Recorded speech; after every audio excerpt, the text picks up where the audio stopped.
Itu akan jadi game changer untuk kemudian membuat orang tuh akhirnya kapok. Kenapa? Karena mereka dimiskinkan. Don't forget. Please like, comment, and subscribe. Indonesia sekarang sedang memasuki tahun politik. Yang juga jadi perhatian masyarakat adalah soal korupsi. Karena ternyata masih banyak nih.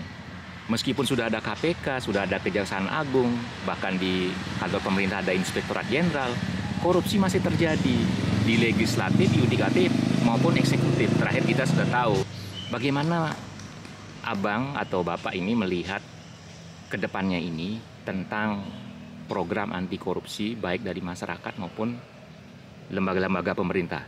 Masih relevan atau enggak, atau kita menjadi apatis nih atau bagaimana?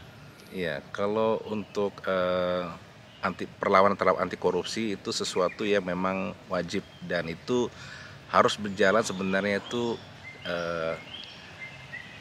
harus berjalan tuh barengan. Jadi ada payung hukum, produk hukum yang harus dibuat. Contohnya ya, Undang-Undang Perampasan Aset Tindak Pidana Korupsi itu harus digolkan. Itu akan jadi game changer untuk kemudian membuat orang tuh akhirnya kapok. Kenapa? Karena mereka dimiskinkan.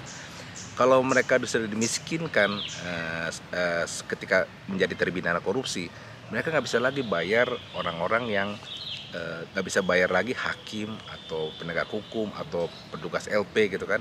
Nah, jadi mereka nggak mungkin lagi nyalek lagi seperti sekarang gitu kan. Atau jadi pejabat publik. Atau pejabat publik lagi gitu. Sekarang kan aneh, Indonesia bisa gitu kan. Nah, tapi di satu pihak juga harus ada gerakan organik dari masyarakat, civil society, yaitu untuk bagaimana membangun bangsa yang kemudian punya sikap mental yang memang takut melakukan korupsi, tidak mudah tergoda korupsi.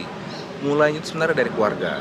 Mulai dari keluarga. Kita lihatlah banyak sekali pejabat-pejabat kita itu yang mudah tergoda dengan hedonisme ya.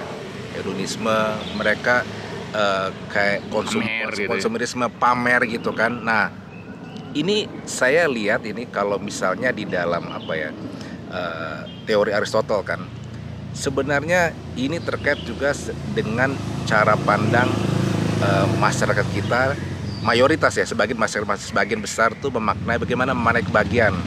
Nah, ini kalau kita memaknai kebahagiaannya itu dengan kebahagiaan semu, nah ini membuat kita akhirnya mudah terjatuh dalam korupsi. Apa saja? Banyak yang memaknai kebahagiaan itu pertama kehormatan, ada juga yang kenikmatan, ada juga yang kekuasaan. Nah, atau orang bilang harta tahta wanita. Iya, masuk betul. Akal nggak itu? Masuk akal itu. Pokoknya kalau orang mau dapat akses mudah harus rebut kekuasaan.